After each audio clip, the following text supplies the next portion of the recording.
Hello विद्यार्थियों, आज हम जनजातीय क्षेत्रों के निवासी पिग्मियों के संदर्भ में दूसरी वीडियो में उनके अन्य जीवन के अन्य पक्षों के बारे में जानेंगे। पहले वीडियो में हमने उनके निवास स्थान, भौगोलिक स्थिति, प्राकृतिक वनस्पति, जलवायु, जीव जंतु और उनके भौतिक लक्षणों के बारे में जाना था।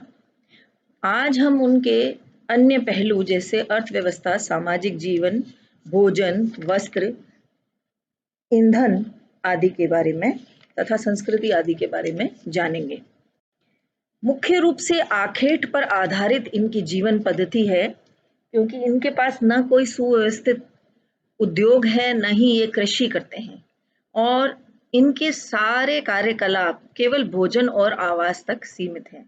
इन दो आवश्यकताओं की संतुष्टि के लिए ही ये जीवन पर्यंत लगे रहते हैं। इनके क्षेत्र में कोई भी बाजार की व्यवस्था नहीं है, न ही कोई विदेशों से वस्तुओं का आयात किया जाता है। इनके क्षेत्र में कालाहारी प्रदेश की भांति भोजन का अभाव नहीं रहता, क्योंकि वन्य जीवों तथा प्राकृतिक वनस्पति की प्रचुरता के कारण इनको खाद्य पदार्थ वर्ष भर सरलता से भरपूर मात्रा में मिल जाते हैं। आखेट के साथ साथ पिग्मी वन से फल फूलों का संग्रह भी करते हैं। ये न तो कोई पशु पालन करते हैं और न ही किसी भी प्रकार की कृषि करते हैं। प्राकृतिक वनस्पति की सघनता और दलदली भूमि के कारण यहाँ आवागमन में बाधा पैदा होती है और इस प्रदेश में आधुनिक परिवहन के साधनों का पूर्णतः अभाव है। पिग्मी एक कुशल आखेटक होता है। आखेट ये लोग व्यक्तिगत या सामूहिक रूप दोनों से करते हैं। छोटे जंतुओं का शिकार एक या दो व्यक्ति करता है और विशाल जानवर जैसे हाथी का शिकार ये समूह में मिलकर करते हैं। हाथी का शिकार करने के लिए सर्वप्रथम ये बड़े गड्ढे खोदते हैं और इन गड्ढों को घास तथा पत्तियों से ढक देते हैं। धोखे से जब हाथी इस गड्ढे में गिर जाता है तो उसे विषाक्त तीरों से मार दिया जाता है। पक्षियों और अन्य छोटे जंतुओं का शिकार तीरों की सहायता से किया जाता है और मछलियों को डोरी में मांस बांधकर लालच देकर पकड़ा जाता है। इनकी अर्थव्यवस्था मुख्य रूप से वस्तु विनिमय यानी बार्टर सिस्टम पर आधारित है। वह वन्य उपजों के बदले अपनी आवश्यकताओं की वस्तुएं दूसरे कबीलों से प्राप्त करते हैं। इनका विनिमय व्यापार पड़ोस के बंटू और हुट्टू जाति के लोगों के साथ होता है। विनिमय एक पक्षी होता है जिसमें पिग्मी स्वयं मात्रा निश्चित करके मांस रख आता है और उसके बदले में आवश्यकता की वस्तु प्राप्त कर लेता है। शिकारी कृषि उपजों को उठाकर ले जाते हैं और बदले में मांस रख देते हैं। इससे यह स्पष्ट होता है कि इनके सारे प्रयास भरण पोषण तक ही सीमित रहते हैं। इनके भौगोलिक वातावरण और जीवन के विविध पक्षों की यदि हम चर्चा करें तो हम यह जानेंगे कि पिग्मी के जीवन का अंतर संबंध भौगोलिक वातावरण के द्वारा पूर्ण रूप से आदेशित जीवन है। भोजन में ये अधिकतर स्थानीय परिस्थितियों के अनुसार उपलब्ध वस्तुओं का उपभोग करते हैं। विषुववृत्त रेखीय प्रदेशों में जीव जंतु तथा वन्य उपजों की प्रचुरता के कारण मांस तथा कंदमूल इनके मुख्य आधार हैं। नदियों और झीलों से ये मछलियां पकड़ते हैं। जंगली पालक तथा शाकों की पत्तियों को उबालकर खाते हैं। शत्रक यानी मशरूम इनका प्रिय भोजन है। शाक सब्जियां कच्ची तथा उबली भी खाई जाती हैं। कभी कभी मांस को आग पर भूनकर खाया जाता है। दीमक और चींटियों के डिंब और मधुमक्खियों की सुंडियों और शहद को ये बड़े चाव से खाते हैं। नाटे कद के होने के बावजूद ये बड़े पेटू होते हैं और एक समय में ये 60 केले तक खा जाते हैं। कीला इनका प्रसिद्ध स्वादिष्ट व्यंजन है। वस्त्र के रूप में यहाँ उष्ण आर्द्र जलवायु के कारण तन ढकने के लिए वस्त्रों की अधिकता की आवश्यकता महसूस नहीं होती।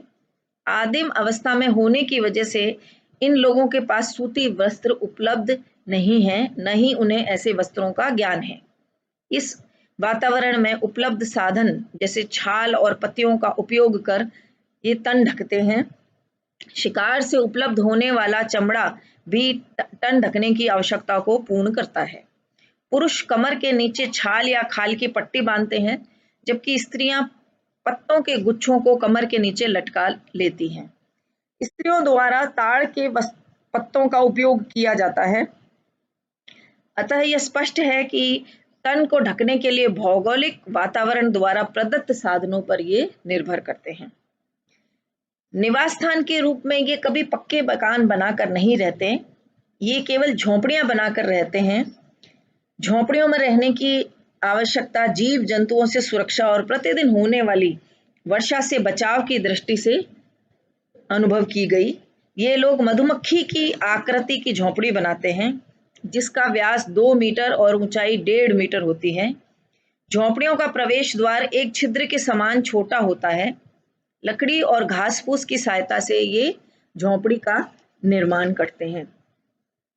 इनकी बस्ती में 10 से 15 झोंपड़ियों का समूह होता है। प्रत्येक परिवार की पृथक झोंपड़ी होती है। झोंपड़ी की छत ये ढालू बनाते हैं, जिससे वर्षा का जल तेजी से नीचे उतर जाए। अधिकतर सीलन और आर्द्र मिट्टी वाले स्थानों में ये लोग वृक्ष की डाल पर मचान बनाकर झोंपड़ियां बनाते हैं।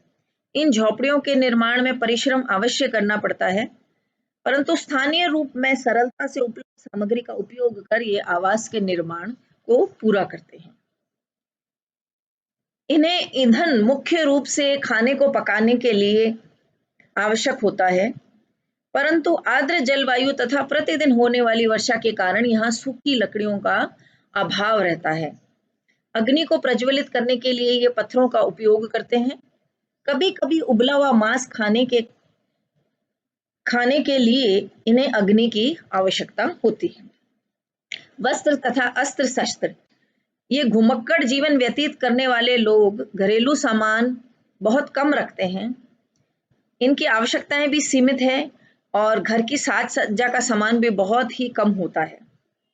साग पकाने के लिए मिट्टी का बर्तन और पानी भरने के लिए बांस की तुम्बी इनके प्रमुख उपकरण हैं।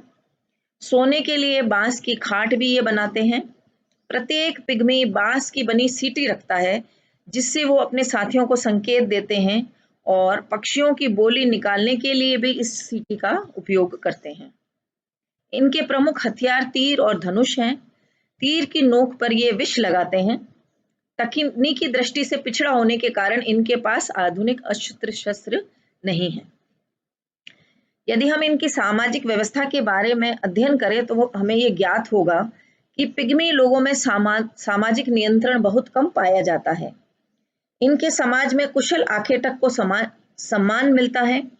इनमें न कोई मुखिया होता है, न ही पंचायत जैसी कोई संस्था होती है। ये दूसरे को अपनी बहन देकर पत्नी प्राप्त करते हैं। इन लोगों में बहुपत्नी प्रथा प्रचलित है। पुरुष अपने परिवार के प्रति निष्ठावान होता है। परिवार के भरण पोषण के लिए वह दिन भर शिकार की खोज में रहता है। सांस्कृतिक दृष्टि से ये सभ्य समाज से पृथक रहने के कारण आज भी आदिम जीवन व्यतीत कर रहे हैं। इनकी कोई विशिष्ट संस्कृति विकसित नहीं हो पाई है। ये भूत प्रेतों में विश्वास करते हैं और वन देवता की पूजा करते हैं। जादू टोने में इनका बहुत विश्वास है और ये नृत्य के बड़े शौकीन होते हैं। कई बार रात भर इनके नृत्य कार्यक्रम चलते हैं। स्वच्छता और स्वास्थ्य के प्रति ये अधिक सजग नहीं होते। किसी के मरने पर ये झोपड़ी के पास लकड़ी और घास फूस रख कर जला देते हैं और इसके बाद इस स्थान को वो छोड़ देते हैं। भोजन को भी ये बहुत गंदे तरीके से खाते हैं। पिग्मी लोगों की विशेषता यह है कि वे बड़े कुशाग्र बुद्धि के होते हैं। शक्तिशाली और निडर होना इनकी खूबी है। इनकी अवलोकन शक्ति भी बड़ी तेज होती है, क्योंकि खतरों के मध्य रहने के कारण ये सतर्क और चौकन्ने रहना सीख जाते हैं।